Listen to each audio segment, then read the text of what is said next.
from a highly experienced professional, and it is my pleasure to introduce him to you. Our expert guest is Mr. Divesh Naveen Chandra Shah sir. He is a retired superintending engineer from the state of Load Dispatch Center, Gujarat Energy Transmission Depot in Vadodara. He brings an incredible 37 years of work experience in this session. Her vast technical, he has dedicated 12 years to the erection, testing and commissioning of EHV lines, 3 years to EHV class protection and testing. He holds 15 years of specialized experience at SLDC, Gujarat in critical areas like grid operation, renewable energy, irrigation, outage management, SCADA, and energy counting. Presently, he continues to contribute to the field as the proprietor of Paras Contency and is a certified energy auditor and chartered engineer. We are truly fortunate to benefit from his profound knowledge today. I request our head of department, Mr. S.C. Patel sir, to welcome Mr. D.M. Shah sir.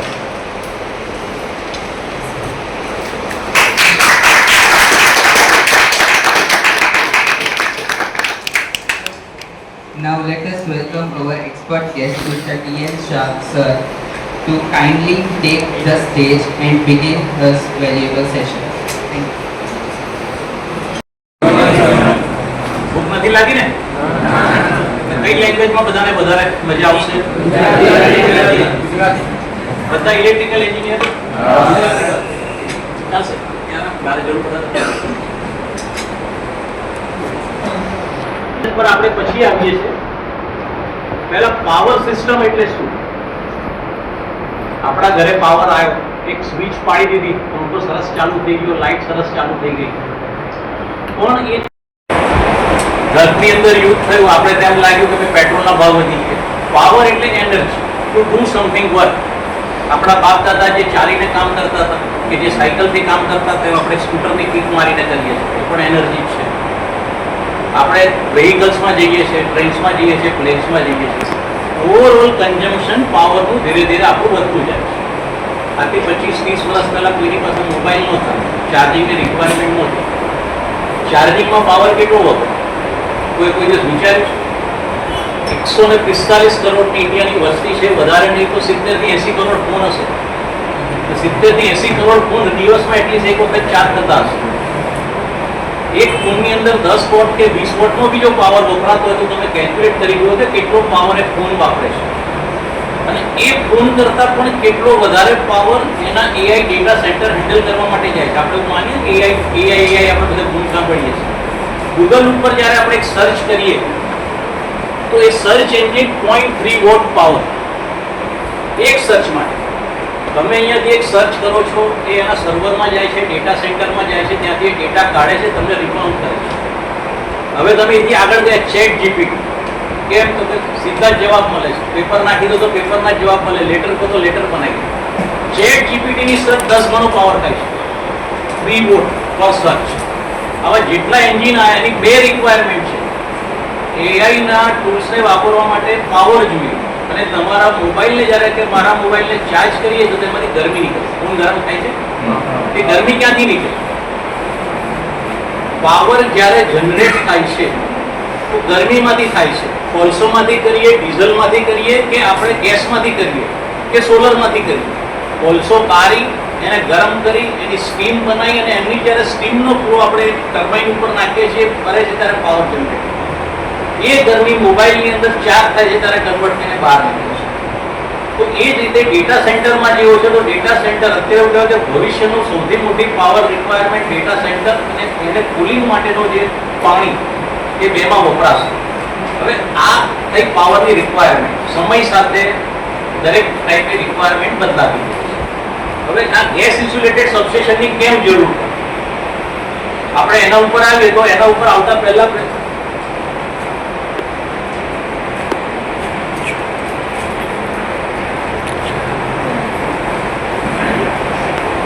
આપણા પ્રેઝન્ટેશનમાં શું શું cover થશે?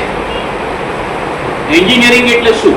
પહેલો basic subject. આપણે અહીંયા engineer થયા, પણ એન્જિનિયરિંગની ડેફિનેશન શું છે? મારે બેસવાની જરૂર નથી, ખુરશી રહેવાની છે, મારે ચાલતા જશે.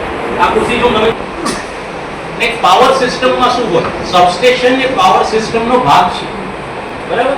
સબસ્ટેશનની ડેફિનેશન, પર્પસ, ક્લાસિફિકેશન, એની અલગ અલગ ટેકનોલોજી અને gradual evolution of Indian grid. ઇન્ડિયાની ગ્રીડ કઈ રીતે બની, શું શું એમાં ઇવોલ્યુશન થયું, અને available technology for designing substation. અને આપણે જીઆઈએસ સબસ્ટેશન કેમ કહીએ છીએ? બીજા સબસ્ટેશનના પ્રકાર શું છે, એમાં ફરક શું છે? પછી સ્પેસ કમ્પેરિઝન, એડવાન્ટેજ, ડિસએડવાન્ટેજ, અને જીઆઈએસ માં કયો ગેસ વપરાય એ કેમ વપરાય, અને એરેન્જમેન્ટ શું છે, એની મેઇન ફીચર શું છે, અને એ સબસ્ટેશનના એરિયલ અને એ રીતે ઉપર જે કંઈ આપણું ઘણા વખત કેવું ઘણી માન્યતાઓ, ઘણી ફેક્ટ વસ્તુઓ એ શું છે આપણે નેક્સ્ટ. તો એન્જિનિયરિંગ ઇઝ અ પ્રોફેશન. એમાં શું જોઈએ? કોઈ પણ વસ્તુનો ડીપ સ્ટડી, એક્સપિરિયન્સ અને પ્રેક્ટિસ. આપણને એવું લાગે કે આ પેપર બહુ ઈઝી છે, વાંચતી યાર એવું લાગે, પણ લખવા બેસે ત્યારે બોલાઈ કેમ? પ્રેક્ટિસ ના કરી. ચાર એક્ઝામ્પલ એમાંના ગણેલા હોય ને પ્રેક્ટિસ બાકી કરેલી હોય તો એ ભૂલ ન પડે. પણ એન્જિનિયરિંગ સબ્જેક્ટ જ એવો છે, આ એક્ઝામ માટે છે એવું નથી. તમે કોઈ પણ જગ્યાએ ડિઝાઇનિંગ કરશો, કોઈ પણ જગ્યાએ કંઈ પણ કામ પણ કરશો, તો પણ તમારે એનો ડીપ સ્ટડી, ડીપ એક્સપિરિયન્સ લીધા પછી જ્યારે એની પ્રેક્ટિસ પરફેક્ટ હશે તો જ એ કામ કરી શકશો.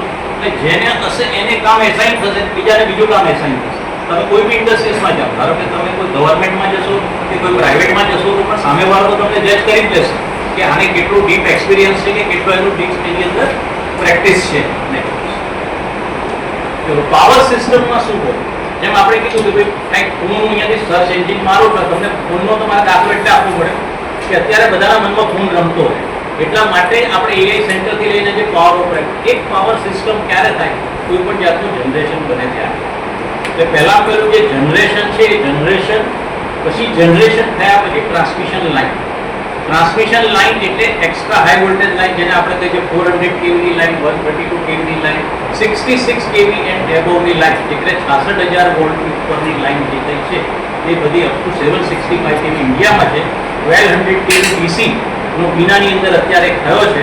તો આ બધી transmission line and transmission line કેમ વાપરી? બી કે ઇલેક્ટ્રિકલ એન્જિનિયર ટ્રાન્સમિશન લાઇનની કેમ જરૂર?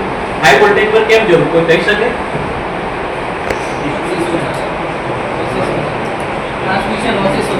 લોસીસ ઓછા કરવા માટે. લોસીસની ડેફિનેશન શું આપણે? I²R.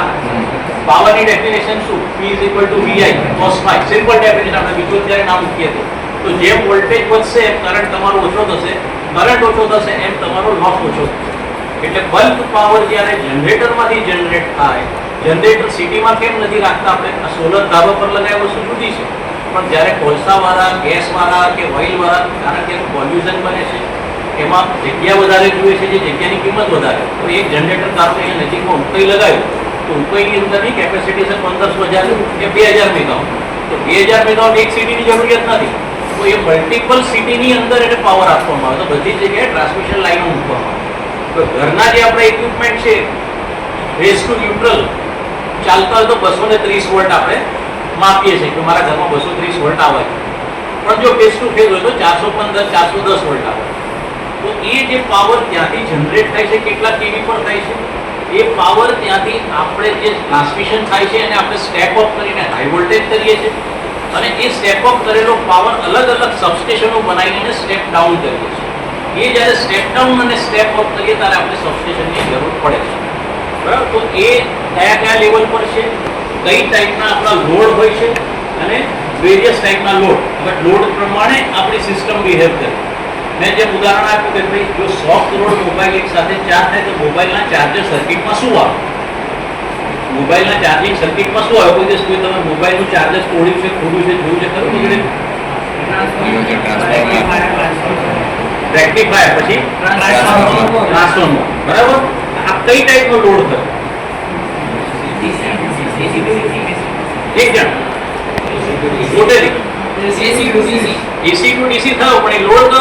કોઇલ ટાઈપ એટલે ઇન્ડક્ટિવ ટાઈપ. તમે ભણ્યા છો કે મારે ઇન્ડક્ટિવ લોડ હોય તો તમારું કેલ્ક્યુલેશન તમે કઈ રીતે કરો છો? દાખલામાં કેપેસિટન્સ લાગેલું હોય તો કઈ રીતે કરો છો? એવું કંઈક આપણે ખૂબ જગ્યાએ ભણાયા છો ને તમે આવ્યો છે ને પાવર સિસ્ટમ એન્જિનિયરિંગમાં કે તમારું પાવર સિસ્ટમ સબ્જેક્ટમાં આવ્યું છે કે ભાઈ આટલું ઇન્ડક્ટિવ આપણે લગાડીશું તો શું લોડિંગ આવશે, આટલું કેપેસિટન્સ લગાડીશું તો શું કમ્પેન્સેશન આવશે. હવે વિચાર કરો કે 100 કરોડ મોબાઈલમાંથી 50 કરોડ મોબાઈલ પણ એક સાથે ચાર્જ થાય તો ઇન્ડિયાની પાવર સિસ્ટમ કઈ રીતે બિહેવ કરે. એવી જ રીતે ધારો કે અલગ ટાઈપના લોડિંગ છે. હવે ઈવી ચાર્જિંગ સ્ટેશન આવી ગયા તો ઈવી ચાર્જિંગની અંદર સર્કિટ આવે તો એ અલગ બિહેવ કરે. જમાના સાથે બદલાય છે. પહેલાના જમાનામાં બધા આપણા મોટર વાળા લોડ હતા કે જેમાં ફક્ત ઇન્ડક્શન મોટરનો જ વધારે લોડ હતો. હવે તમારા ચાર્જર હતો લોડના બિહેવિયર પ્રમાણેનું કમ્પેન્સેશન પાવર સિસ્ટમની અંદર મૂકવું પડે. નહીં તો ક્યાં એક હાઈ વોલ્ટેજ ક્યાં લો વોલ્ટેજ ક્યાં જાતના અલગ ન ધારેલી વસ્તુઓ પાવર સિસ્ટમની અંદર આપણને જોવા મળે અને એ જ્યારે રિફ્લેક્ટ આપણા ઇક્વિપમેન્ટ ઉપર થાય ત્યારે એ ઇક્વિપમેન્ટને કાં બગાડશે કાં એની લાઈફ ઓછી કરશે કાં તો એની ઉપર એમાંથી પણ અનનોન બિહેવિયર થશે. એક જમાનો હતો જ્યારે આપણે વાલવાળા રેડિયા ચાલતા તો ગ્રીડ ઉપર વાલવાળા રેડિયાનો લોડ હતો. પછી વાલવાળા ટીવી આવ્યા. વાલવાળા ટીવીનો લોડિંગ એક ટાઈપનું અલગ હતું. એ વાલવાળા ટીવી ગયા પછી આપણા ઇલેક્ટ્રોનિક્સ ટીવી આવ્યા. હવે એલઈડી ટીવી આવ્યા. તો એ દરેક ટાઈપનો લોડ બદલાય છે. પાવર સિસ્ટમને લોડ સાથે આપણે એડજસ્ટ કરવી પડે છે. તમે એક વસ્તુ માર્ક કરી છે કે પહેલા કરતા આપણા ઓપરેશન ફાસ્ટ. તમે સ્વિચો એક જમાનાની જૂની સ્વિચો છે તો તમે ખેંચો પછી ટાક તો બોલશે થોડી વાર પછી ને ચાલુ થશે. ગાડીના રિવર્સ કેમેરા જો કોઈ ગાડી વાપરતું તો રિવર્સ કેમેરા જૂના એવા આવતા હતા કે તમે રિવર્સ ગિયર પાડો પછી 1 સેકન્ડ કે 2 સેકન્ડે પિક્ચર દેખાય. અત્યારે એવા છે ગિયર તમે નોટ રિવર્સ કરવા જાવ ને આવી જાય. કેમ? માણસની જિંદગી એટલી ફાસ્ટ થઈ. હવે ધીરજ ધરવાની કેપેસિટી નથી. જે મોબાઈલ 0.5 જીબીનું પ્રોસેસર અને 8 જીબી કે 16 જીબીની મેમરી આવતી હતી એ હવે આપણે 12 જીબીનું પ્રોસેસર અને 256 જીબીની મેમરી માંગીએ છીએ. કેમ? ડેટા ક્વોલિટી સુધરી ગઈ, કોમ્યુનિકેશન સુધરી ગયું. અને એ જે કોમ્યુનિકેશન સુધરી ગયું એનો સૌથી મોટો ફાયદો પાવર સિસ્ટમને થયો કારણ કે પાવર સિસ્ટમમાં લાઈવ ડેટા આવતા. આ બધી જ વસ્તુ જ્યારે મોનિટર કરવી હોય તો પાવર સિસ્ટમના પણ લાઈવ ડેટા જોઈએ. જે નોર્મલી 1-2 ટાઈપના ડેટા આવતા હતા એ વધારે ટાઈપના ડેટા આવતા હતા. પહેલા આપણે ફક્ત વોલ્ટેજ અને કરંટ જોતા હતા. એક જમાનો હતો કે આખી ગુજરાતની પાવર સિસ્ટમ ઓપરેશન ફ્રીક્વન્સી જોઈને થતું. જે માણસ સ્ટેજ પર બેઠો હોય કે ફ્રીક્વન્સી જુએ અને ડિસિઝન લે કે હવે આગળ શું કરવાનું, લોડ કાપવાનો, લોડ ઘટાડવાનો કે વધારવાનો કે પછી મારે જનરેટરને પ્લસ માઇનસ કરવાનું. હવે એ બધામાંથી આપણે એડવાન્સ સ્ટેજ પર આવી ગયા અને ઘણા બધા જાતના મોનિટર થયા. કેમ? એમાં સૌથી મોટો જો કોઈ રોલ બેક હોય તો એ આપણું કોમ્યુનિકેશન સિસ્ટમ છે. જે મોબાઈલ ફોન આપણા હાથમાં આવે છે, જે રીતે ડેટા આપણને મળે છે એ જ રીતના ડેટાનો આપણે ઉપયોગ આ બધા ડેટા ટ્રાન્સફર કરવા માટે કરીએ છીએ. આજે આપણે યુદ્ધ થાય છે તો જોઈએ છે કે જાતના છે કે ફલાણું પ્લેન તો કે એને કોર્નર કરી દીધું, ફલાણું ફાઇટર જેટ આને ઉડાડી દીધું. એક સેકન્ડના કેટલા ભાગની અંદર એનું કેલ્ક્યુલેશન થતું હતું કેટલા સ્પીડથી એના ડેટા જતા. આ બધામાં તમારા પાવર અને એનર્જી વપરાય છે. અને એ ટાઈપના ઓપરેશન કરવા માટેના તમારા સાધનો સબસ્ટેશનના પણ બદલાય છે. બરાબર? પછી તમારે જે કમ્પેન્સેશન માટે રિએક્ટર અને પ્રોટેક્શન ઇક્વિપમેન્ટ. પ્રોટેક્શન કોઈ પણ જગ્યાએ તમારી સિસ્ટમને પ્રોટેક્ટ કરવા માટે જોઈએ. વડ જ પ્રોટેક્શન છે. કઈ જાતના પ્રોટેક્ટ? પાવરના 3 મેઇન છે: વોલ્ટેજ, કરંટ અને તમારું રેઝિસ્ટન્સ તમે છે અથવા ઇમ્પિડન્સ. એ વસ્તુ પર તમારું મેઇન મેઝર કરીને સિસ્ટમને પ્રોટેક્ટ કરવામાં આવે. એ સિવાય ઘણા બધા પ્રકાર છે.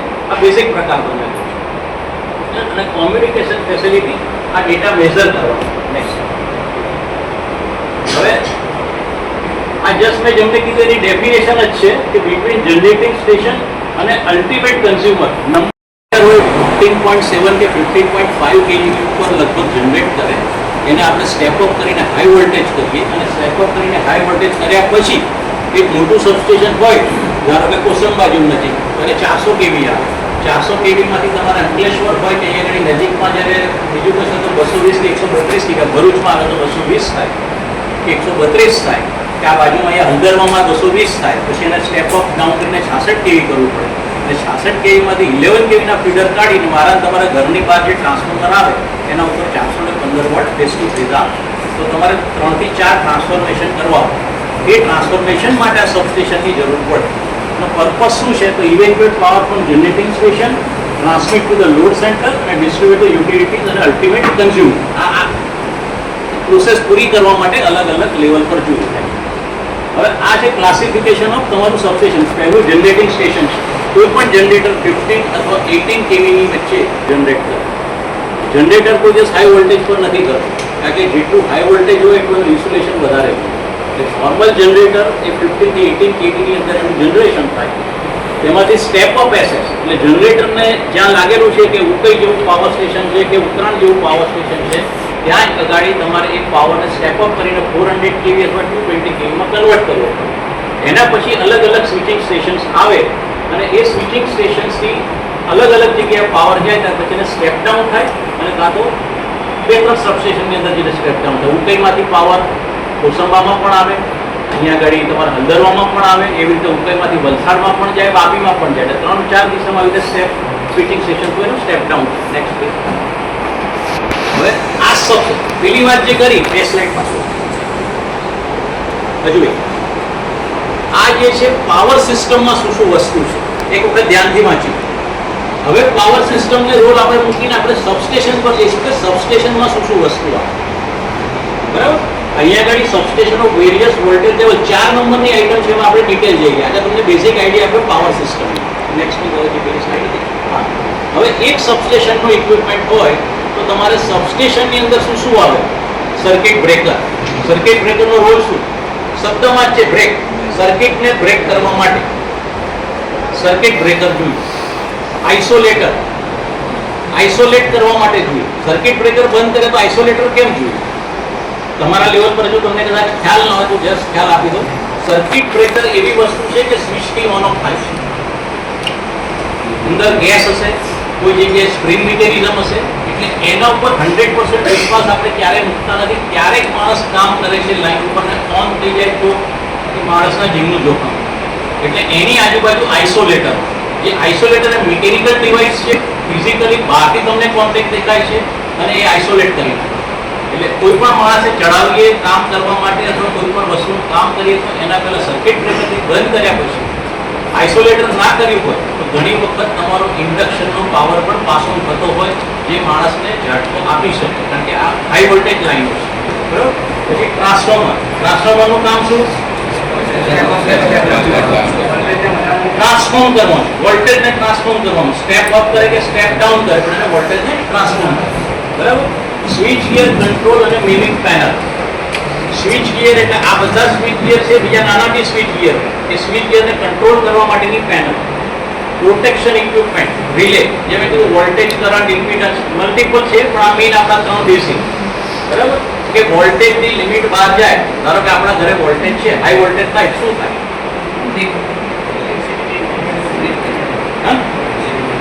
એમસીબી ટ્રિપ થાય. પણ એમસીબી ટ્રિપ ના થાય તો શું થાય? ફ્યુઝિંગ આવડે તો શું થાય? આપણું ઇક્વિપમેન્ટ બગડી જાય. 220 વોલ્ટ પર કે 230 વોલ્ટ પર ચાલતું ઇક્વિપમેન્ટને જો 500 વોલ્ટ આવી ગયા ફેસ ટુ ફેસ ને તો આપણું ઇક્વિપમેન્ટ બગડી જાય. એટલા માટે તમારે એના માટે આ તમારા પ્રોટેક્શન ઓફ ધ ઇક્વિપમેન્ટ જોઈએ. એટલે કરંટ વધારે. કરંટ ક્યારે વધારે છે? આપણે એમ કહીએ કે મને કરંટ લાગ્યો, કોઈ દિવસ કરંટ લાગતો નથી. કરંટ તમારી બોડીમાંથી પાસ થાય અને ગ્રાઉન્ડ થાય તો જ કરંટ લાગે, આપણને વોલ્ટેજ લાગે છે.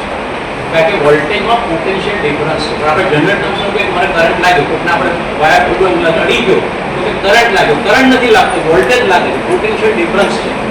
બરાબર. કરંટ અને વોલ્ટેજ ટ્રાન્સફોર્મર એનું કામ જ છે. કરંટ ટ્રાન્સફોર્મરનું કામ છે કરંટ મેઝર કરવાનું. એ કરંટ મેઝર કરે કે નોર્મલ કન્ડિશનની અંદર 220 કેવીની સિસ્ટમ હોય તો 600 એમ્પિયર સુધીનો કરંટ જઈ શકે. એથી વધારે જો કરંટ જાય તો એ સિસ્ટમને નુકસાન કરે, કાં લાઈન તોડી નાખે, કાં કોઈ ઇક્વિપમેન્ટ તોડી નાખે. એટલે એનો કરંટ મેઝર કરી અને એમાંથી આપણે એક એવું રિલે મૂકેલો છે કે જે એની સેકન્ડરી સાઈડ પર મેઝર કરશે અને એ જો લિમિટ બહાર જાય તો ટ્રિપિંગ કમાન્ડ આપી દે, breaker trip. Same way PT. PT એટલે પોટેન્શિયલ ટ્રાન્સફર. પોટેન્શિયલ એટલે વોલ્ટેજ. તો વોલ્ટેજ પણ બહાર લિમિટ બહાર જાય કે કંઈક થાય તો તેને ટ્રિપ કરશે. પછી બેટરી ચાર્જર સિસ્ટમ. કોઈ દિવસ ઇલેક્ટ્રિકલ સિસ્ટમ ફક્ત આપણા ઇલેક્ટ્રિકલના ભરોસે નથી ચલાવતી. કારણ કે જો સપ્લાય ગયો તો પ્રોટેક્શન જે છે એને બેકઅપમાં ઓપરેટ થવા માટે પાવર જોઈએ. બેટરી આવે, બેટરી ચાર્જર અને battery system. Power line carrier communication. એટલે આપણા જે ટ્રિપિંગના એ છે આપણે કોઈ આવી મોબાઈલના સિગ્નલ પર આધાર નથી રાખતા. આ પાવર લાઈન થ્રુ જે ટ્રિપિંગ જાય અને એ જ રિલાયબલ હોય, કારણ કે એમાં કોઈ બીજું ઇન્ટરપ્શન હોય. સબસ્ટેશન ટુ સબસ્ટેશન એને ઇન્ટરસેપ્ટ કરી અને એને આપણો યુઝ કરતા. નેક્સ્ટ. હવે આ સબસ્ટેશન શું કન્ટેન્ટ છે એ મેં તમને ફિઝિકલી પેલું લાઇન ઓફ ડાયાગ્રામ બતાવ્યું. આ તમે સબસ્ટેશનની લાઇન ડાયાગ્રામ તરીકે જોઈ શકો છો કે આમાં શું શું કન્ટેન્ટ છે. સબસ્ટેશનમાં શું આવશે?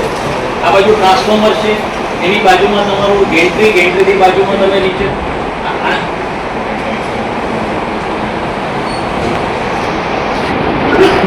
નીચે સિવિલ સ્ટ્રક્ચર અને આ ઘણી તરફ ઇન્સ્યુલેટર, સ્ટ્રિંગ, કરંટ ટ્રાન્સફોર્મર, તમારું સર્કિટ બ્રેકર, આ ડિસકનેક્ટર એટલે આઇસોલેટર, બરાબર છે.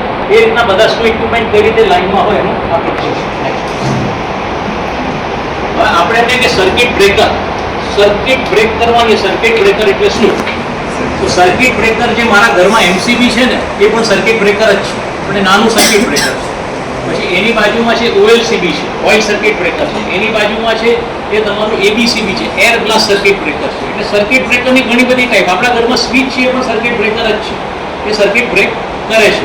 પણ આપણે ઘરે વાયરિંગનું કામ કરતા હોય તો ઘરમાં હશે ને વડીલ તો કે છે ભાઈ સ્વિચ એક નહીં, બહારનો ફ્યુઝ કાઢીને ખિસ્સામાં લઈ. ફ્યુઝ એ આઇસોલેટર, બરાબર.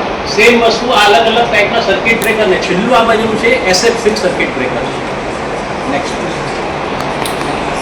હવે આઇસોલેટરની જો ઘણા બધા ટાઈપ છે. આ બાજુની સ્વિચ છે આઇસોલેટર છે, જે 11 કેવીની પેનલ કે 415ની ઇન્ડસ્ટ્રીઝમાં જે પેનલ હોય તો મિકેનિકલી સર્કિટ બ્રેકરથી બંધ કર્યા પછી આઇસોલેટર તરીકે વપરાય. આ નીચેના છે એ 11 કેવીના આઇસોલેટર છે અને બીજા સબસ્ટેશનના અલગ અલગ ટાઈપના છે. વચ્ચેના છે એને ટેન્ડમ આઇસોલેટર કહે છે. આ જેમાં આ આર્કિંગ ફ્લેશ દેખાય છે એને પેન્ટોગ્રાફ આઇસોલેટર કહે છે. એ રીતે અલગ અલગ આઇસોલેટર છે. નેક્સ્ટ. આ ટ્રાન્સફોર્મર આપણા મોબાઈલના ચાર્જરમાં છે એ બી ટ્રાન્સફોર્મર. આ બાજુ ચાર્જર કેવી રીતે 765 કેવીનું હોય એ બી ટ્રાન્સફોર્મર. એનું કામ છે વોલ્ટેજને સ્ટેપ અપ કે સ્ટેપ ડાઉન કરવાનું છે, બરાબર. નેક્સ્ટ. સ્વિચ ગિયર, કંટ્રોલ અને મિમિક પેનલ. આ જે કંટ્રોલ કરવા માટેના સ્વિચ ગિયર જે છે એ પેનલો છે અને આ પ્રોટેક્શન રિલે છે. હવે રિલેમાં પણ ઘણા બધા ટાઈપ છે. પહેલાં મિકેનિકલ આવતા હતા, પછી ઇલેક્ટ્રોમિકેનિકલ થયા, પછી સ્ટેટિક થયા અને અત્યારે તો બધા ડિજિટલ રિલે થઈ ગયા છે કે જે એક કમાન્ડ આપશે અને એ કમાન્ડ ઉપર એને ટ્રિપ કરી દેશે. નેક્સ્ટ. કરંટ અને વોલ્ટેજ ટ્રાન્સફોર્મર. જેમ કરંટ માપવાનું છે, કરંટ માપીએ આપણે કોઈ કારણસર ફોલ્ટ થાય. આપણે ઘરની અંદર તમે જોજો કે કોઈ વસ્તુ બળી જાય અથવા તો કોઈ વસ્તુ ફેલ થાય તો વખતે શું થાય? કરંટ વધી જાય. એ કરંટ વધી જાય એટલે તમારું મિક્સર ગ્રાઇન્ડર હતો પાછળ સ્વિચ આપવું છે એટલે ઓવરલોડની અંદર ટ્રિપ થઈ છે. કે ઓવરલોડ એને ક્યાંથી માર્યું? આ કરંટને માર્યું. એની અંદર એક સેટ કરીને મૂક્યું છે કે આ મિક્સર ફૂલ લોડ પર ચાલશે તો આટલા એમ્પિયર કે આટલા મિલી એમ્પિયર કરંટ લેશે. એનાથી ઉપર જ્યારે ગયું એટલે સ્વિચ એને બહાર કરી દીધી. કેમ કે તમારા ઇક્વિપમેન્ટમાંથી જો વધારે કરંટ પાસ થાય તો ઇક્વિપમેન્ટને નુકસાન થાય અથવા એવો કરંટ સ્વિચ પર આવે તો સ્વિચથી જે ઓપરેટ કરતો માણસ હોય એને પણ શોક લાગે છે. એટલા માટે એને એ લોકોએ નીચે રીસેટનું બટન આપી દીધું. સેમ વે પોટેન્શિયલ ટ્રાન્સફોર્મર એ શું કરશે? વોલ્ટેજ લેવલમાં આવશે. બેટરી ચાર્જર સિસ્ટમ, જેમ કીધું કે આપણે બેટરી ઉપર ખાલી ગ્રીડ ઉપર ભરોસો નથી રાખતો. કોઈ પણ સબસ્ટેશનની અંદર બેટરી ચાર્જર બેકઅપમાં હોય ને હોય અને એ બે સેટ પર મોટું સબસ્ટેશન હોય. એક ફેલ થઈ ગયો બીજામાંથી એને સપ્લાય મળવો જોઈએ. પાવર લાઇન કેરિયર કોમ્યુનિકેશન એટલે PLC. હવે આ જે વાત છે કે ભાઈ નવી ટેકનોલોજી એટલે શું? તો સમય સાથે બદલાયો. તમારે ઇન્ડસ્ટ્રી 4માં હવે અત્યારે તમે જઈ રહ્યા છો. નેક્સ્ટ. આ લોકો જે છે સમય સાથે અપડેટ નથી થયા છે. BSNLની હાલત શું છે? ઘણી બધી જગ્યાઓ વેચે કે પ્રોપર્ટી ગઈ. નોકિયાનો જૂનો ફોન, નોકિયા એક જમાનાની અંદર ફોનના એમાં આપણે રાજ કરતું હતું. આજે નોકિયા ઘૂસાઈ ગયું. ગોલવાળા કેમેરા, બરાબર, ડાયરિંગવાળા ફોન. હિન્દુસ્તાન મશીન ટૂલ્સનું નામ કોઈ સાંભળ્યું? HMDની ઘડિયાળ 1978ની અંદર લેવી હોય ને આપણે ટાટાવાળી ઘડિયાળ આવતી, ચાવી આવે તો એ આપણે ત્યાં એની ફેક્ટરી એક જમાનામાં ખાલી કાશ્મીરમાં શ્રીનગરમાં અને HMDની ઘડિયાળ ઇન્ડિયામાં આપણે અત્યારે જેટલી ઇઝીલી ઘડિયાળને ટાઈમ જોઈએ છે. હું તમને એક ઉદાહરણ આપું. મારા મધર માટે ઘડિયાળ અમે બુક કરાવી અને અમદાવાદમાં બુક કરાવી. બરોડા રહેતા હતા, બરોડામાં બુક નહોતી કરી. અમદાવાદમાં મારા મામા રહેતા હતા, બુક કરી. 3.5 મહિના પછી ઘડિયાળ ભરીને આવી. મામાનો કાગળ આવ્યો, હું નહોતા નહીં કે ભાઈ ઘડિયાળ આવી ગઈ છે. હું ને મારા મધર ST બસ પકડીને અમદાવાદ ગયા. એક દિવસ રહીને ઘડિયાળ લઈને પાછા આવ્યા. એ જમાનો આપણે ઇન્ડિયાનો હતો અને આજે ઘડિયાળ ફૂટપાથ પર વેચાય છે. HMT અપડેટ ના થયું સમય સાથે, એ ક્વાર્ટઝ ઘડિયાળમાં ના ગયું, ઇલેક્ટ્રોનિક્સ ઘડિયાળમાં ના ગયું, કે નવી ટેકનોલોજીમાં ના આવ્યું. નવી ટેકનોલોજીની જરૂર કેમ છે? જો તમે નવી ટેકનોલોજી સાથે અપડેટ નહીં થાવ, સમય સાથે અપડેટ નહીં થાવ, આજના મોબાઈલ એન્ડ્રોઈડ આવી ગયા અને જેમ કીધું એમ 2.5 જીબીથી તમે 12 જીબીના પ્રોસેસર અને 512 જીબીની મેમરી સુધી ગયા. એમાં અપડેટ શું થયું? આપણી જે વિડીયોની રીલ આવતી હતી ને એ પહેલાં 3 MB 4 MBની આવતી, 20 કે 30 MBની મોટી રીલ નહોતી જતી. અત્યારે 70 80 MBની રીલો આવે છે વિડીયો આપણા મોબાઈલમાં, અને એને ડાઉનલોડ કરીએ છીએ અને એની ક્વોલિટી એટલી સરસ હોય છે. ક્વોલિટી એમને નથી સારી થતી, એમાં જગ્યા વધારે, ડેટા વધારે, એ સમય સાથે અપડેટ થાય. આ લોકો નથી થયા. નેક્સ્ટ, સમય સાથે આટલી વસ્તુની જરૂરિયાત નીકળી ગઈ.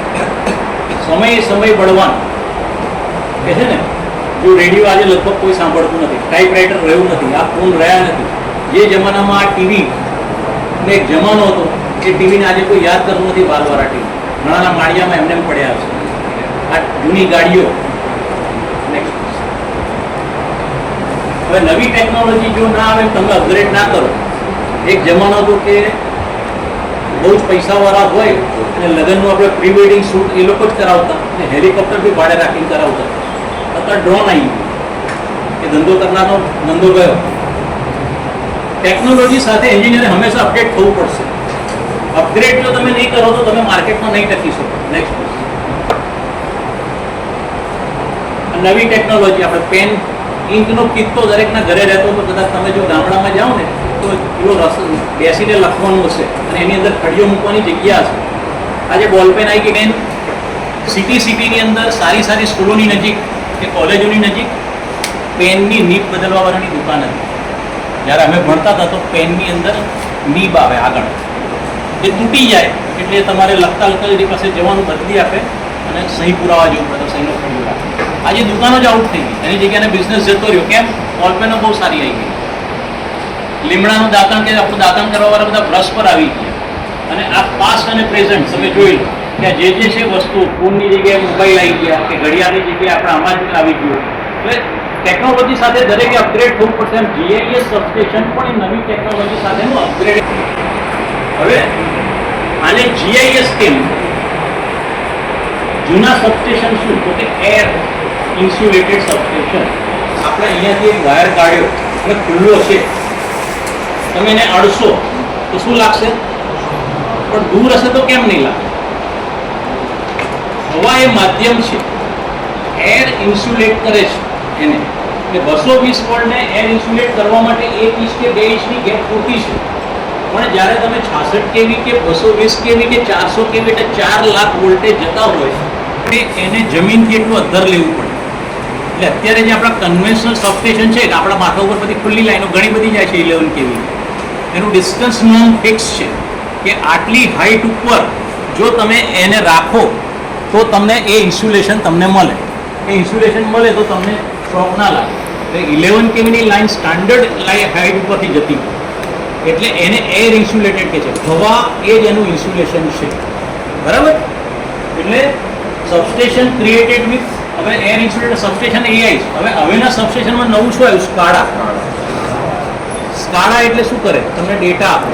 હવે ડેટાના પણ 3 પ્રકાર છે. સુપરવિઝન, સબસ્ટેશનમાં બધું બરાબર ચાલે છે કે નહીં એ ફક્ત જોવાનું ને તમને માહિતી આપવાનું કામ છે. બરાબર? કંટ્રોલ એટલે ઓપરેશન, જ્યાં એની સ્વિચો છે. જૂના કંટ્રોલ રૂમની અંદર સબસ્ટેશનની પેનલ હતી જેનાથી તમારે ક્લોઝ બંધ થતું. હવે કોમ્પ્યુટરમાં જેમ આપણો મોબાઈલનો સ્ક્રીન છે, એવો સ્ક્રીન છે ને એના પર ક્લિક કરીને તમે કરી શકો છો સ્કાડાથી. બરાબર છે? ડેટા એક્વિઝિશન, ડેટા એટલે મીટરિંગ ને પેરામીટર. આપણે અહીંયા આજની તારીખે પણ ઘરનું લાઇટ બિલ આપવા માટે માણસ રીડિંગ લઈને આવે છે અને ઘરે લાઇટ બિલ નાખી જાય છે. ફોરેનમાં સિસ્ટમ નથી અત્યારે. તમારા મીટરની અંદર જ ચિપ્સ લાગેલી છે જે સિગ્નલ આપે છે, વાહન લઈને ગલીમાંથી પસાર થઈ જાય છે, તમારા ડેટા એનામાં આવી જાય છે, ઓટોમેટિક બિલ બની જાય છે, તમારા મોબાઈલ અથવા તમારે ત્યાં સોફ્ટ કોપીમાં બિલ આવી જાય છે. એ સિસ્ટમ આપણે ત્યાં બી આવી રહી છે હવે ધીરે ધીરે. એટલે આ છે ટેકનોલોજી, અને ટેકનોલોજી સાથે જે ડેટા અથવા તો કોમ્યુનિકેશનનો કમાલ. બરાબર?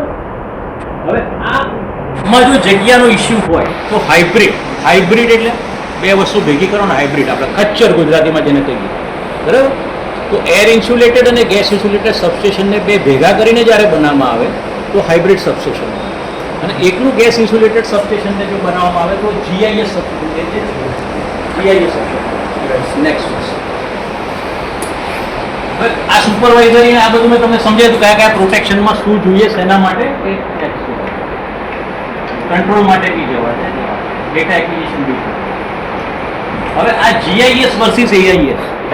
હવે આપણે મેઇન ટોપિક ધીરે ધીરે GIS તરફ જઈ રહ્યા છે કે આ છે તમારું આ બાજુનું છે GIS સબસ્ટેશન છે ગેસ ઇન્સ્યુલેટેડ સબસ્ટેશન. એટલે આટલા રૂમમાં 66 kV નું સબસ્ટેશનના 3-4 ફીડર આવી ગયા હોય, 2 બસ આવી ગયા હોય અને એના ફીડર ઉપર આ જેમ ગ્રીન કલરની પાઇપો દેખાય છે એના ઉપર તમે ઘોડો કરીને બેસી જાઓ તો તમને કશું થાય નહીં. પણ AIS સબસ્ટેશન ઉપર ન બેસાય, નહીં તો આપણને શોક લાગે, કારણ કે એ એર ઇન્સ્યુલેટેડ છે. જ્યાં આપણે બેસવા જઈએ તો આપણું ડિસ્ટન્સ ઘટી જાય. નેક્સ્ટ એક વખત સ્તર આ ઇન્ડિયા જો 66, 132, 220 kVની ગ્રીડ શરૂઆતમાં આપણે ડેવલપ કરી ધીરે ધીરે. Pit head power station. Pit head એટલે કોઈ કહી શકે શું? જે જગ્યાએ કોલસો નીકળે છે, ગેસ નીકળે છે, ત્યાં જ ગાડી આપણે જો જનરેશન કરીએ તો એને પીટ હેડ પાવર સ્ટેશન કહેવાય. અત્યારે ઉત્તરીની અંદર કોલસો નથી નીકળતો. આપણે કોઈક જગ્યાએથી ટ્રેનમાં કોલસો બિહાર અથવા છત્તીસગઢથી લાવીએ છીએ. એની અંદર આપણે ટ્રાન્સમિટ અથવા ટ્રાન્સપોર્ટ ટ્રેનમાં કોલસો કરીએ છીએ. પણ જો પીટ હેડ પાવર સ્ટેશન હોય તો એ કોલસો ટ્રાન્સપોર્ટ કરવાની બદલે ત્યાં જ ગાડી આપણે જનરેશન કરીએ અને એ જનરેશનને લાઇનથી ટ્રાન્સમિટ કરીને પાવર દીધો.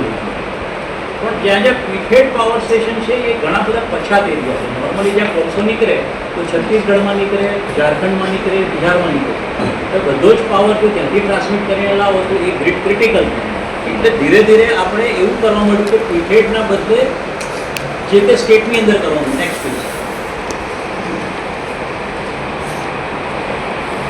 જો 66, 132 પછી 400 kVની ગ્રીડ ઇવોલ્યુશન આવી. Next page inter regional link bulk power transmitter.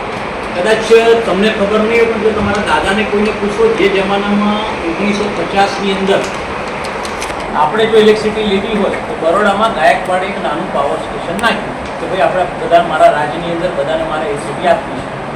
તો રાજ્યનો એન્જિનિયર આવે અને તમારે ત્યાં સર્કિટ બોર્ડમાં કેટલા પ્લગ મૂકવાના, કેટલું તમારે પાવર વાપરવાનો એ તમને કહે કે આને 1 પોઈન્ટ આપજો પંખા માટે, 1 લાઇટ માટે અને 1/2 પોઈન્ટ આપજો પ્લગ. પ્લગનું હંમેશા વાયરિંગમાં કેલ્ક્યુલેશનમાં હાફ પોઈન્ટ તરીકે ગણાતું હોય છે. બરાબર? એટલે આજની જેવું નહોતું કે મેં ઘર બનાવ્યું અને હું 25-50 સ્વિચ મૂકી દઉં, લાઇટ મૂકી દઉં, પંખા મૂકી દઉં.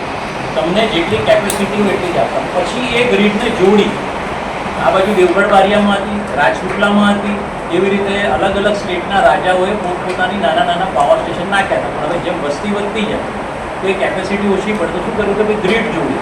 ગ્રીડ કેમ જોડી? તો કે આ મારા રાજ્યમાં ના હોય તારે ત્યાં વધારે હોય તો તું મને આપી શકે. એમ કરતાં કરતાં આપણે ઇન્ડિયાની ગ્રીડ જોડી. Inter region link for bulk power. Inter region લિંકનો શું ફાયદો થાય કે ગુજરાતની અંદર તમારે સાંજે સંધ્યાકાળ થાય એટલે આપણે બધા લગભગ લાઇટ ચાલુ કરીએ. બરાબર? શોરૂમો હોય એમાં મોટી મોટી લાઇટ ચાલુ થાય. ઓફિસ જો ચાલતી હોય 6 વાગ્યા પછી તો એની પણ લાઇટો ચાલુ થાય એટલે એકદમ પ્રોફિટમાં ઉછાળો. પછી આપણે એ પાછું રાતે 9-10 વાગ્યા સુધી ચાલે, એકતા કપૂર સૂઈ જાય તો આપણી લાઇટોનો લોડ ઓછો થાય અને IPL હોય તો વધારે. બરાબર? હવે આ વસ્તુ નોર્થ ઇન્ડિયામાં નથી. તમે નોર્થ ઇસ્ટર્ન ઇન્ડિયામાં જાઓ જેમ કે આપણું મેઘાલય છે, એ બાજુ ત્રિપુરા છે, એવા 7 સિસ્ટર જે સ્ટેટ છે ને ત્યાં આગળ સૂર્યાસ્ત સાંજે 4 વાગે થઈ જાય. એટલે એ લોકોની લાઇટની ડિમાન્ડ 4 થી 6 વધે, એ લોકો 9 વાગે બધા સૂઈ જતા હોય.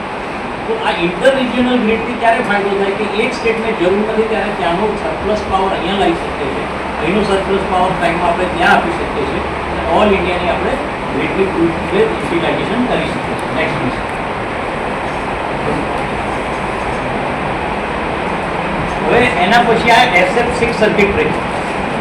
SF6 સર્કિટ બ્રેકર પછી નેક્સ્ટ પીસ ટેકનોલોજી ઇવોલ્યુશનમાં આગળ handling short circuit level better dielectric stand.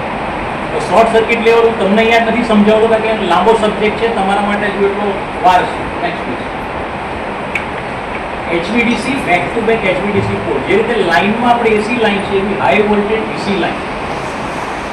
AC અને DC લાઇનમાં શું ફરક છે હું તમને કહી દઉં. AC લાઇનની અંદર જ્યારે જ્યાં જેટલી જગ્યા હોય એટલો પાવર જાય, એમાં મારો કોઈ કંટ્રોલ નથી. અહીંયા આગળ જનરેશન સરપ્લસ થશે તો લાઇનમાં જગ્યા હશે જે બાજુ ડિમાન્ડ હશે ત્યાં પાવર જશે. પણ HVDCની અંદર રિએક્ટરનો ફાયરિંગ એંગલ ચેન્જ કરી અને પાવર ફ્લો કંટ્રોલ કરી શકો છો. ગુજરાતની એક HVDC છે અડાણી ટુ એટલે મુન્દ્રાથી હરિયાણા, એટલે એનો પાવર આપણે ત્યાં કંટ્રોલ કરીને મોકલી શકીએ છીએ. ફાયરિંગ એંગલ ચેન્જ કરો તો એ એના પછીનું ડેવલપમેન્ટ આવ્યું કે HVDC બેક ટુ બેક એટલે બંને દિશામાં પાવર જશે. Next please. Increase power transfer capability અને ગ્રીડ સ્ટેબિલિટી, કારણ કે એમાં બાયપોલ છે, બેક ટુ બેક બે દિશામાં પાવર જશે. Next please. ફેક્ટ જવાબ એ કોમ્પેક્ટ સ્વિચ ગિયર જ છે પણ એ પાવર કમ્પેન્સેશન માટે છે. નેક્સ્ટ. પછી આ GIS સબસ્ટેશન આવે. હવે GIS સબસ્ટેશનની ઓરિજિનલ શરૂઆત જાપાનમાં થઈ. જાપાને ફર્સ્ટ ટાઈમ GIS સબસ્ટેશન ઓછી જગ્યામાં કરવું પડે એટલે કર્યું. આજની તારીખે યુએસમાં 5% પણ GIS નથી. જ્યાં જગ્યાની શોર્ટફોલ અથવા જમીન બહુ મોટી હોય ત્યાં જ તમારે GISનો યુઝ થતો હોય છે. હાઈ રિલાયબિલિટી, લેસ સ્પેસ અને લેસ મેન્ટેનન્સ. બરાબર. નેક્સ્ટ. આ નવી ટેકનોલોજી પોલિમર ઇન્સ્યુલેટર આગળ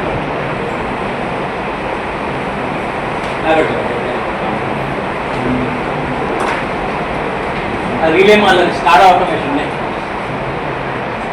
લો ડિસ્પ્લે સેન્ટર કોમ્યુનિકેશન અને કોમ્યુનિકેશનના પ્રોટોકોલ્સ છે. હવે આપણે આના પર આવી જઈએ એર ઇન્સ્યુલેટેડ સબસ્ટેશન અને હાઇબ્રિડ સબસ્ટેશન. EIS એટલે એર ઇન્સ્યુલેટેડ સબસ્ટેશન. જે આવા તમે રસ્તા ઉપરથી જતા ઘણા સબસ્ટેશન જોયા છે. મેં જેમ કીધું હવા એ જ એનું માધ્યમ છે. બરાબર. હાઇબ્રિડની અંદર તમે જોશો તો અડધું ખુલ્લું છે, અડધું આની અંદર બંધ છે. CTPT અંદર બંધ છે, બ્રેકર અંદર બંધ છે, ક્યુબિકલ એ હાઇબ્રિડ. તમારે અહીંયાથી દહેજ જતા નજીકમાં સુવા સબસ્ટેશન આવે છે, 220 kV સુવા સબસ્ટેશન, એ હાઇબ્રિડ છે. એ ગુજરાતનું પહેલું હાઇબ્રિડ. અને પછી આ ગેસ ઇન્સ્યુલેટેડ સબસ્ટેશન 220 kVનું પહેલું ગેસ ઇન્સ્યુલેટેડ સબસ્ટેશન અતુલની અંદર બનેલું છે ગુજરાતમાં. હવે તો ઘણા બન્યા પણ આ 2015ની અંદર પહેલાં કમિશન આપ્યું. નેક્સ્ટ. Air insulated substation છે all the high voltage equipment and interconnection are exposed to environment and atmosphere. એટલે ખુલ્લા છે, તમને વાયર ખુલ્લો છે પણ તમને ડિસ્ટન્સના લીધે તમને એની અંદર તમને કોઈ શોક લાગતો નથી.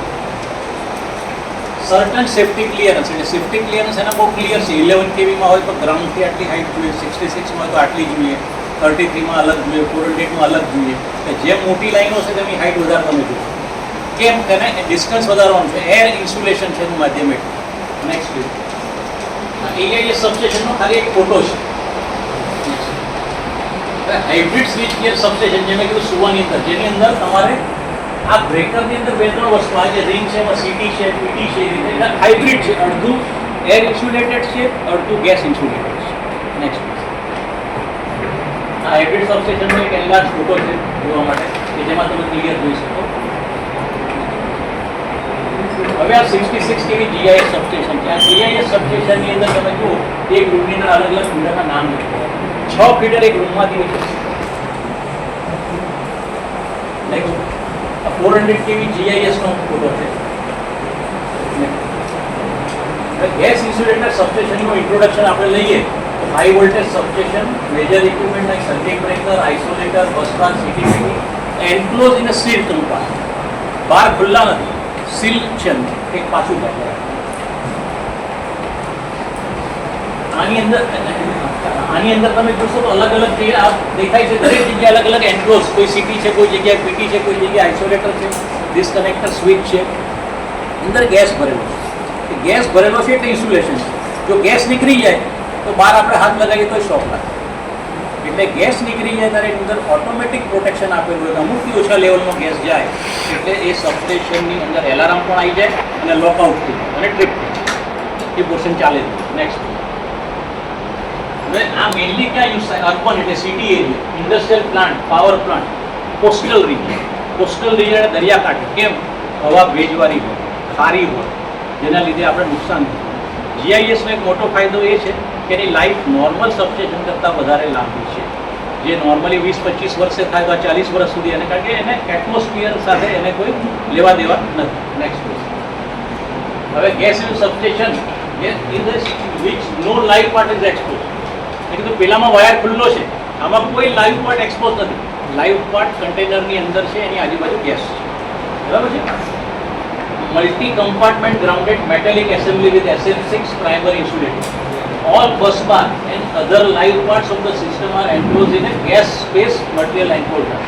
તમારું આ ટોટલ જે GIS છે એ આ એક રૂમની અંદર આ સબસ્ટેશન આવી ગયું છે. આ ટાઈપની અંદર રૂમમાં બધા બ્રેકર ને છે, ખાલી બહાર જે તમારું ટ્રાન્સફોર્મર અને જે લાઇન ઇનકમિંગ કે આઉટગોઈંગ છે એ જ છે.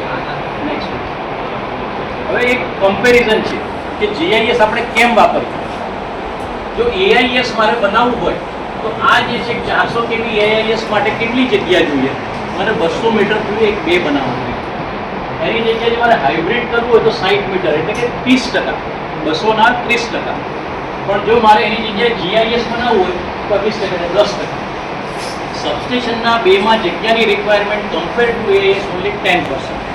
હાઇબ્રિડમાં 30%, નોર્મલ AISમાં જે જગ્યા જોઈએ એના કરતાં 10% જગ્યામાં સબસ્ટેશનનો એક બે બની જાય, અને જો હાઇબ્રિડ હોય તો 30%માં બને. નેક્સ્ટ હવે 400 kV બે લાઇન બે સેક્શન AIS. આ જો એક આપણે 400 kV નો AIS બને તો દરેકના ડિસ્ટન્સ લખેલા છે. મારે 4.5 મીટર 4.5 મીટર 4.5 મીટર જે ડિસ્ટન્સ રાખવું પડે. તો ટોટલ જે આ બેની લંબાઈ છે એની કમ્પેરિઝનમાં આને એનલાર્જ કરીને બતાવ્યું છે, એની કમ્પેરિઝનમાં 10% આટલાની અંદર જ આપણું સબસ્ટેશન તો એક બે બની છે.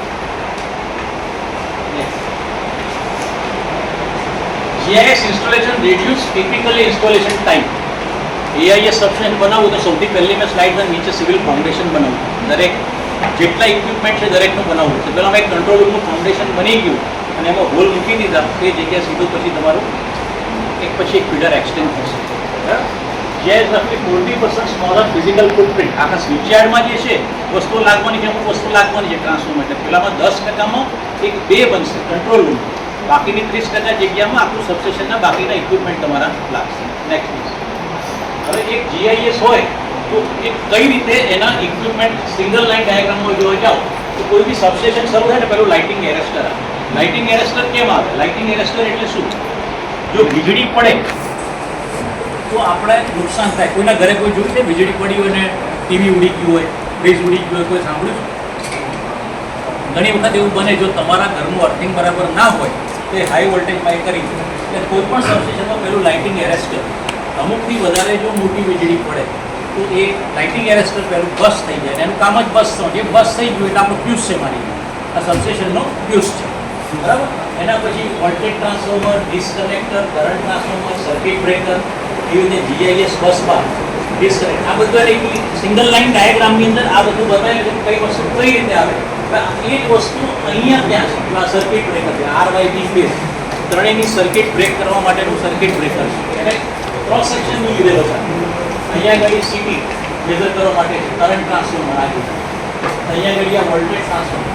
બરાબર. ત્યાં આગળ ડિસ્કનેક્ટર સ્વિચ એટલે કે આઇસોલેટર, એટલે ફિઝિકલી આપણે ડિસ્કનેક્ટ કરવાનું છે. બરાબર. સર્કિટ બ્રેકર, પછી બસ બાર. બસ બાર એટલે જે કોમન બસ જ્યાંથી આપણો સપ્લાય જતો. નેક્સ્ટ હવે GIS versus AIS. Compact footprint, ideal for urban space constraint area. AIS economical. એક બે વધારવો હોય તો AISમાં બાજુમાં જગ્યા આપણી પાસે હોય તો બની જાય. બરાબર. આમાં high reliability, low maintenance, require more land, best suited for rural remote. ગામડો છે પછી છે. તમે જો કોઈ પણ મોટા સબસ્ટેશન મોટા સિટીમાં નથી હોતા. કોસંબામાં બનાવ્યું, પછી અછાલિયામાં બનાવ્યું, આ બાજુ વાગરામાં બનાવ્યું, વાલિયામાં બનાવ્યું. કેમ? ભરૂચથી દૂર રાખ્યા, અંકલેશ્વરથી દૂર રાખ્યા. કારણ કે એને જગ્યા પણ એટલી જોઈએ અને એટલા ફીડરો કાઢવાની જગ્યા જોઈએ. ભરૂચમાં એટલા ફીડરો કાઢો તો તમને જગ્યા ન મળે. બરાબર. High cost but long term performance. Cost વધારે છે, લોંગ ટર્મ. મેં કીધું નોર્મલી AIS 25 વર્ષની લાઈફ હોય તો આની 40 વર્ષ સુધીની લાઈફ હોય છે. બરાબર. Enclose design, safer and harsh environment. બધું અંદર એકમાં એન્ક્લોઝ છે. બહારના વાતાવરણની અસર નથી થતી.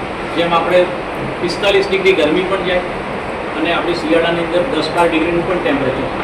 તો એ બહાર જે આપણું વાતાવરણ છે એ ઓપન એટમાં જે રાખેલું છે એના પાર્ટની ઉપર વેર એન્ડ ટેર કરે છે, જે આની અંદર એટલો આપણે વેર એન્ડ ટેર નથી થતું. GIS ના એડવાન્ટેજ શું છે? High assurance of security, no need of maintenance. Normally maintenance ઘટી જાય. જો તમે AIS સબસ્ટેશન હોય ને તો વર્ષ મહિને 2 વાર મેન્ટેન કરવા માટે આઉટેજ લેવું પડે. બીજું કંઈ ના મેન્ટેન કરવું હોય તો બે વસ્તુ કરવી પડે, એને ક્લીન કરવું પડે. ડસ્ટ ઉડે એટલે શું થાય કે એની તમારી જે છે કંડક્ટિવિટીની જગ્યા જે છે ઓછી થાય, એટલે તમારું એ ટ્રીપ થવાના ચાન્સ. સેકન્ડ, એની અંદર તમારે જોઈન્ટ બધા ટાઈટ કરી લેવાના, કારણ કે એટમોસ્ફિયરની અસર. આપણે કોઈ પણ વસ્તુ સ્કૂલમાં ભણ્યા હતા કે ફિઝિક્સની અંદર પેલો ગોળો ગરમ કરીને બતાવે, ગરમ કર્યો તો એ ગોલમાંથી પાસ નથી થતો, તો ઠંડો થયો તો કંઈક પ્રેક્ટિકલ સ્કૂલમાં અમે તો ભણ્યા હતા, તમે બી ભણ્યા હશો ફિઝિક્સનો નિયમ કે ગરમ થવાથી વસ્તુ ખુલે છે અને ઠંડી પડવાથી વસ્તુ કોન્ટ્રાક્ટ થાય છે કે સંકોચાય છે. તો એ જે આટલા બધા જોઈન્ટ્સ આવે, આટલા બધા તમારા ઇક્વિપમેન્ટના જોઈન્ટ્સ આવે, બોલ્ટનટ આવે ખુલ્લા, તો એની પર આ ટેમ્પરેચરની અસર થાય. બરાબર છે? તો આની અંદર એ નહીં, separate compartment of each device and security for insulation. એવું નથી કે એક બસમાંથી પાસ થઈને ટ્રીપ થશે એટલે બધા જ ફીડરો બંધ થઈ જશે. સેપરેટ કમ્પાર્ટમેન્ટ છે દરેક ફીડરમાં. એટલે એક ફીડરમાં ગેસ ઓછો થયો તો એ ફીડર જ તમારો ખરાબ થશે કે એ ફીડર જ વોકઆઉટ થશે, બીજો ફીડરો ચાલુ રહેશે. ડિસ્ટન્સ બિટવીન એક્ટિવ અને non active switch and compare to air system બહુ ઓછું ડિસ્ટન્સ હોય છે એની અંદર. પણ ડિસએડવાન્ટેજ શું છે જીઆઈ સબસ્ટેશનના? Insulation expense too much. પેલામાં હવા છે ઇન્સ્યુલેશન, એટલે આપણે ઇન્સ્યુલેશનનો કોઈ ખર્ચો નથી કરવો. આમાં સલ્ફર ડાયક્લોરાઇડ ગેસ છે, એટલે આપણે ગેસ ભરવો પડે, એનું પ્રેશર મેન્ટેન કરવું પડે, અને એમાં જો કોઈ લીકેજ ના થાય અને થયું હોય તો એને એટેન્ડ કરવું પડે. This type of substation high maintenance which increase expenses. તમારું મેન્ટેનન્સ એમાં વધારે જોઈએ. Fault on this substation are rare, but something others it is very dangerous and solution is time consuming. જો કંઈક થશે તો એનો ટાઈમ વધારે જોઈશે, કારણ કે એને આઉટેજ લઈ અંદરથી ક્લીન કરી ચેક કરવું બહુ રેર થાય, પણ થાય તારે કે વધારે ટાઈમ લેશે પેલા કરતાં. અને major characteristics of sulphur hexafluoride is not active then it can metallic chloride. દરેક વસ્તુની પ્રોપર્ટીની એક લાઈફ હોય છે. સલ્ફર હેક્સાક્લોરાઇડ જે ગેસ છે એની પણ પોતાની એક સેલ્ફ લાઈફ છે. અમુક વર્ષ પછી એ ગેસ ડીએક્ટિવેટ થાય, પણ ધીરે ધીરે જ્યારે ડીએક્ટિવેટ થાય તો તમારે બદલવો, અને એના લીધે કંડક્ટિવિટી ઘટવાથી બધું મેજર થાય. એના ઉપર મીટર પણ આવે છે કે અત્યારે પ્રેશર કેટલું છે, ટેમ્પરેચર કેટલું છે, શું મેન્ટેન થઈ રહ્યું છે. પણ એ એક્સપેન્સ આવી શકે. નેક્સ્ટ, હવે એડવાન્ટેજ ઓફ એઆઈ સબસ્ટેશન, જે અત્યારે કન્વેન્શનલ સબસ્ટેશન છે, ઇન્સ્ટોલેશન લેસ એક્સપેન્સિવ, અને ખર્ચો ઓછો છે. ઇન નો ટાઈમ તરત જ બે બદલવો હોય તો આપણી પાસે ટીમ માણસો ફટાફટ કરી શકે. આ ઇઝી અને solve in short time. Disadvantage dielectric power of air is less than sulphur hexachloride, એટલે જગ્યા વધારે જોઈએ, હાઇટ વધારે જોઈએ, લાર્જ એરિયા જોઈએ, અને ફોલ્ટની method which is very costly to reach. અત્યારે તમે આ સાઉથમાં જાઓ તો ઘણી જગ્યાએ બને કે શેરડી સળગાવે એટલે શું થાય, એમાંથી કાર્બન નીકળે એટલે ઉપર લાઇન પર જાય, લાઇન ટ્રિપિંગ થઈ જાય, ફેસ ટુ ફેસ ફોલ્ટ. આવું સબસ્ટેશનની આજુબાજુ જ્યારે નજીકમાં થાય અને એ જો ફોલ્ટ કરંટ હોય ને તે બહુ વધારે હેવી કરંટ, કે સબસ્ટેશનના ઇક્વિપમેન્ટમાંથી જ્યારે પાસ થાય ત્યારે સબસ્ટેશનના ઇક્વિપમેન્ટને પણ નુકસાન કરી શકે. નેક્સ્ટ, હવે આમાં SF6 ગેસ જ કેમ વાપરવું? આપણે કે GIS છે, GISમાં અને 5.5 ટાઈમ્સ વેઇટ ઓફ એર, 5.5 ગણું એનું વજન છે એર કરતાં અંડર નોર્મલ કન્ડિશન. ઇનર્ટ એટલે બધા કેમિસ્ટ્રીમાં ઇનએક્ટિવ, જેને કહીએ કે કોઈ સાથે ભળીને કોઈ રિએક્શન નથી કરતું. ઘણા ગેસની પ્રોપર્ટીઓ કે બીજા કશાક સાથે મિક્સ થાય ને તો કંઈક બીજું થાય. આપણે સોડા બનાવવા તો નથી કરતા કે બે વસ્તુ ભેગી કરતા હોય, લીંબુના ફૂલ અને પછી કંઈક બે વસ્તુ ભેગી કરે તો સોડા બને. એવું આની પ્રોપર્ટી નથી કે કશાક સાથે મિક્સ થઈને કંઈક નવું કરે. બરાબર? 62 ડિગ્રી સેન્ટીગ્રેડના એટમોસ્ફિયર પર અને 0 ડિગ્રી સેન્ટીગ્રેડ સુધી -62 એની એમાં કોઈ ફેર નથી પડતો, એનું પ્રેશર સેમ જ રહે છે. અને લિક્વિફિકેશન ટેમ્પરેચરનું -27 ડિગ્રી સેન્ટીગ્રેડ પછી છે, એને ત્યાં સુધી કોઈ ગરમ નથી કરતું. સેમ કન્ડિશન થર્મલ અને SF6 2.5 times in the air, એટલે એની થર્મલ કંડક્ટિવિટી એર કરતાં ઘણી વધે છે. Temperature rise cause to power is lower than the use of air. Next, આ એક 220 kV ગેસ ઇન્સ્યુલેટેડ સબસ્ટેશનનું એક ક્રોસ સેક્શન પિક્ચર છે, જેની અંદર તમે જોજો વોલ્ટેજ ટ્રાન્સફોર્મર છે, આ તમારી ડિસ્કનેક્ટિંગ સ્વિચ છે, આ તમારો બસ છે, આ અર્થિંગ સ્વિચ છે, અને અહીંયા આગળ સર્કિટ. Next please. હવે એરેન્જમેન્ટ ઓફ GISની એરેન્જમેન્ટ શું? તો મેઇન બસ 1, મેઇન બસ 2, આ DS એટલે ડિસ્કનેક્ટર સ્વિચ, એવી રીતે તમારું ઇમરજન્સી ડિસ્કનેક્ટર, પછી ગેસ ડેન્સિટી મોનિટર અને મીટર લગાડેલું છે એ રીતે, અને આ તમારો આપેલો બસ છે. Next please. એ ચેમ્બરમાં શું શું હોય? ધારો કે એક 250 કેવી એટલે 220 કેવી નું જે સબસ્ટેશન હોય ને એ 250 કેવી સુધી ઇન્સ્યુલેટેડ પ્રોટેક્ટ કરી શકે, એના માટેની ડિઝાઇન કરવામાં આવે. તો એ gas metal enclose switchgear, circuit breaker, disconnector switch, earthing switch, high speed earthing switch, current transformer, voltage transformer. જે પહેલાં મેં સબસ્ટેશનની એક સિંગલ લાઇન ડાયાગ્રામ બતાવ્યો હતો શરૂઆતમાં કે એક સબસ્ટેશનમાં શું હોય, એ બધું જ આની અંદર છે. બરાબર. હવે બુશિંગના જીઆઈએસ ટર્મિનેશન કઈ રીતે? જીઆઈએસમાં બહારથી જે લાઈન આવી એ સીધી લાઈન ન જાય, આ રીતે બુશિંગ મારેલા છે. બુશિંગની ઉપરથી બહારથી લાઈન આવી એના 3 ફેઝ જીઆઈએસ સબસ્ટેશનની અંદર જશે. કેબલ ટર્મિનેશન હશે તો નીચેથી જશે, અને ઓઇલ જો SF6 કોઈ ઓઇલ ટર્મિનેશન હશે તો ઓઇલ ટર્મિનેશન સાઈડમાં જશે.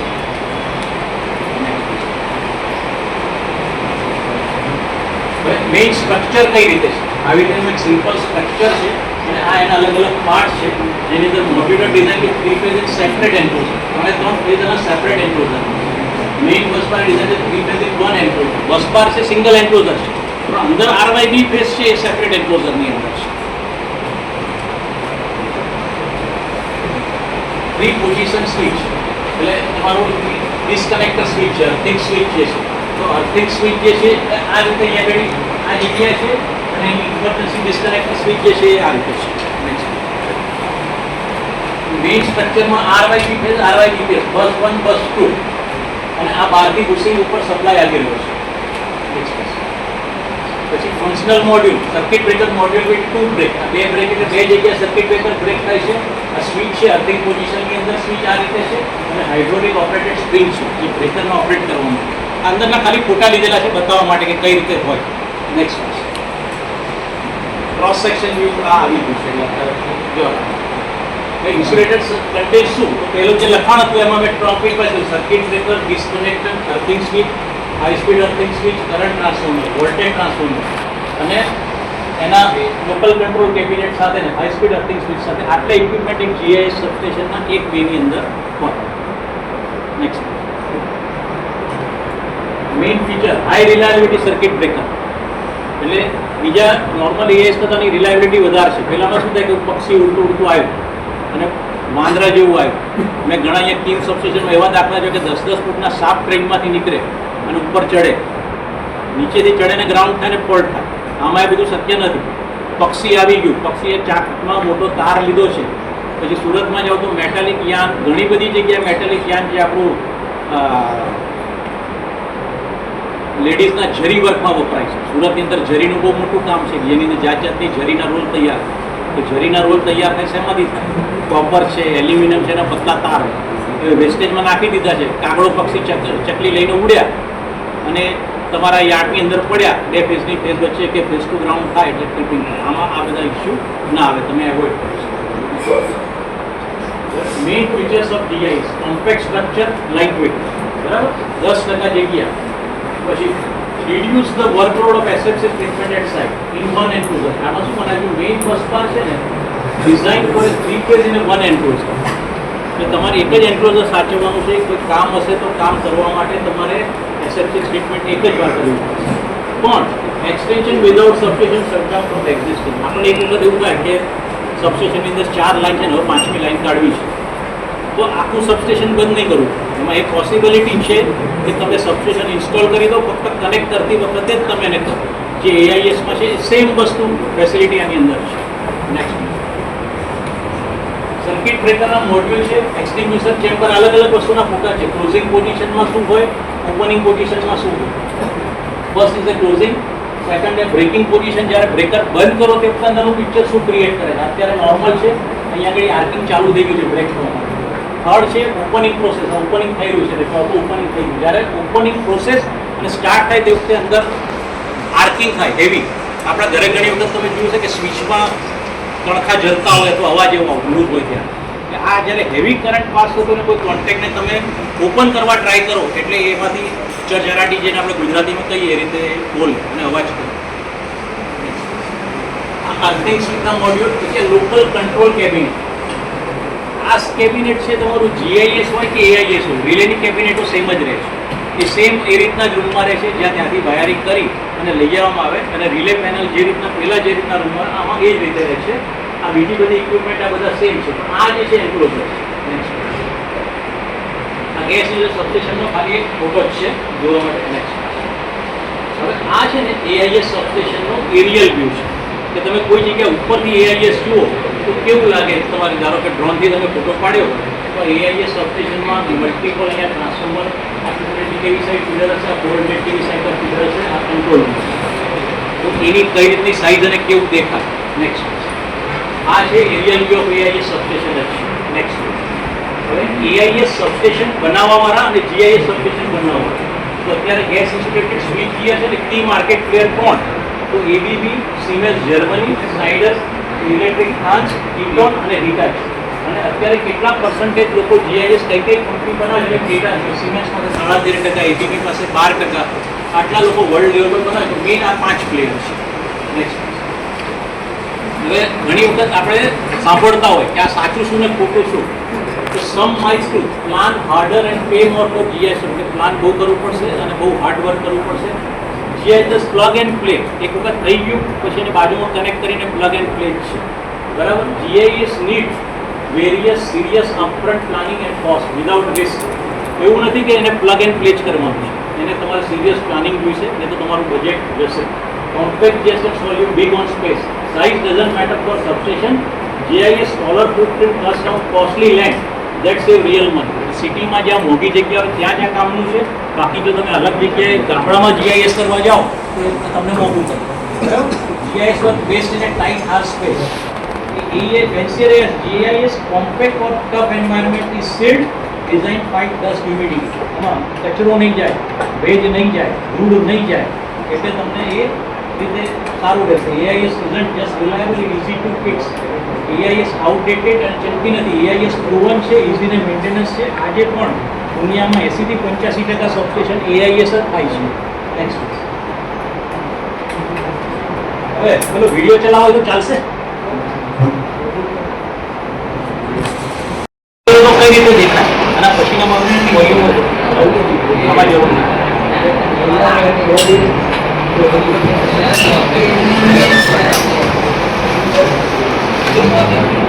તમે અહીંયા બેઠા બેઠા કોઈ 400 કેવી સબસ્ટેશનમાં જઈ રહ્યા છો.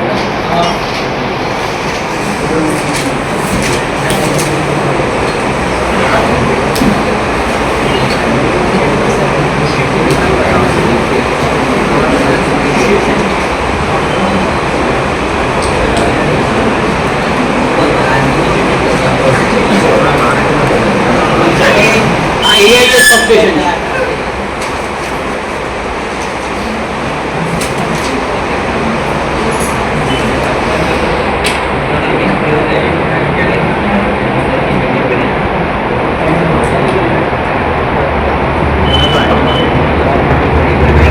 સબસ્ટેશનને બે ગેટ હશે. એક કંટ્રોલ રૂમ પાસે જવાનો, અંદર એન્ટર થાય પછી એક બીજો સ્વિચયાર્ડમાં જવાનો.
હવે અહીંયા જો આ ધ્યાનથી દરવાજો નહીં ખુલે, રેડ કલર થશે. આ પ્રોટેક્ટેડ એરિયા છે જેની આજુબાજુ ફેન્સિંગ છે, લાઈવ એલે હોય, ટ્રાન્સફોર્મર હોય, એવી જે જગ્યા હોય, ટ્રાન્સફોર્મર નહીં પણ એના જે મેઇન એલે ને આ બધું હોય ને એ જગ્યા જ્યાં તમને એન્ટ્રી નથી આપવાની એ જગ્યા કરશે તો પણ ઓપન નહીં. એમાં લાઇન ક્લિયરની પરમિટ વગર માણસ અંદર ના જઈ શકે. આ બતાવવા માટે જ એને સ્વીચરનો આટલું અને આટલું બધું ફેન્સિંગ પણ છે. આખા સ્વીચરમાં બીજે ફેન્સિંગ નથી.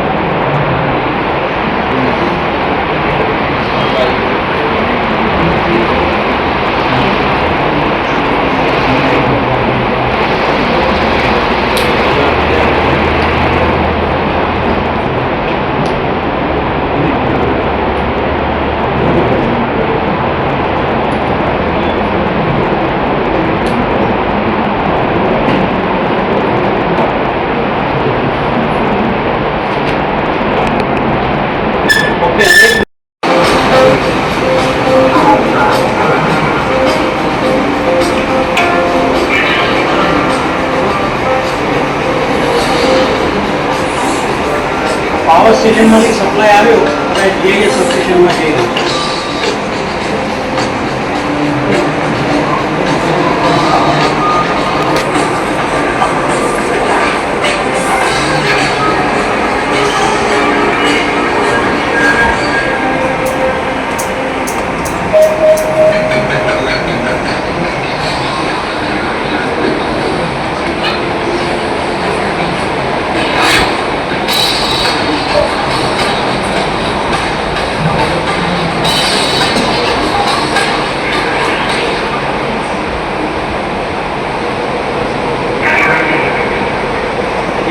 ત્રણ છે, એક ફીડર છે, એક બેઝ છે.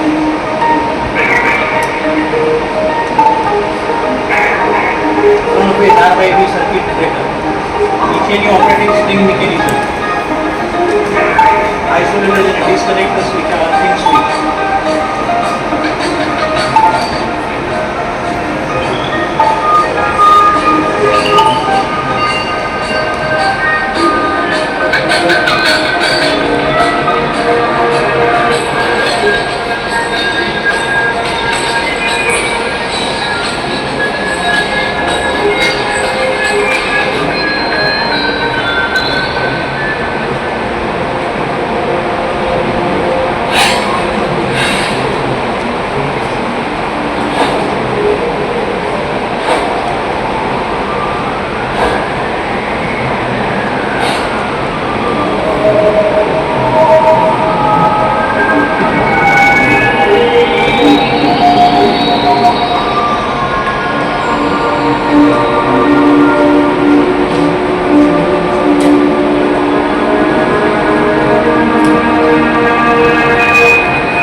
આ બ્રેકર અહીંયા ઓપરેટ કર્યું અને ડિસ્કનેક્ટ કરી રહ્યું છે. આથી આ લાઈટ જઈ ગઈ.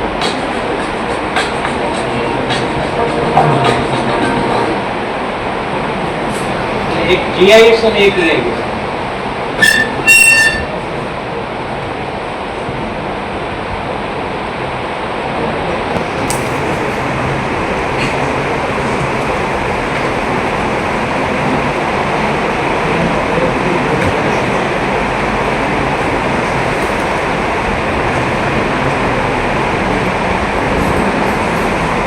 ખાલી લાસ્ટ ક્લોઝિંગ કન્ક્લુઝન કે GIS substation is A compact. આટલું આજે આપણે લેક્ચર લીધું મેઇન કારણ શું, તો એમાં મેઇન ફરક શું છે કે complex multi component assembly enclose in A ground metallic housing in which primary insulating medium is a compressed sulfur hexafluoride gas. Gas insulated સબસ્ટેશનમાં સલ્ફર હેક્સાફ્લોરાઇડ ગેસ વાપરી અને કોમ્પેક્ટ એક જ યુનિટમાં મિક્સ કરવામાં આવ્યું છે. AIS સબસ્ટેશન છે electric power substation that is an busbar equipment termination generally open to air. એ એર જ ઇન્સ્યુલેશન છે, હવાથી જ ઇન્સ્યુલેશન થાય છે, બરાબર. Difficult insulation property of ambient air for insulation to ground. SF6 act as an insulation between live part and earth metal closer. જેમ કે તમે એના રૂમની અંદર જો પાઇપ છે એના ઉપર જઈને બેસી જાવ તો કંઈ થાય નહીં, SF6 હોય ત્યાં સુધી. કે એ ઇન્સ્યુલેશન તરીકે કામ કરે છે. Very fast electromagnetic transient in air insulated substation. તો gas insulated substation are mostly suitable for underground construction under public building. ધારો કે આપણી પાસે જગ્યા નથી ના કોલેજના બિલ્ડિંગ નીચે સબસ્ટેશન બનાવવું હોય તો બની જાય. એવી રીતે મેટ્રો રેલવે સ્ટેશન હોય, કોઈ કોમર્શિયલ મોલ હોય, મલ્ટીપ્લેક્સ હોય, હોસ્પિટલ્સ હોય, એની નીચે પણ સબસ્ટેશન બને છે.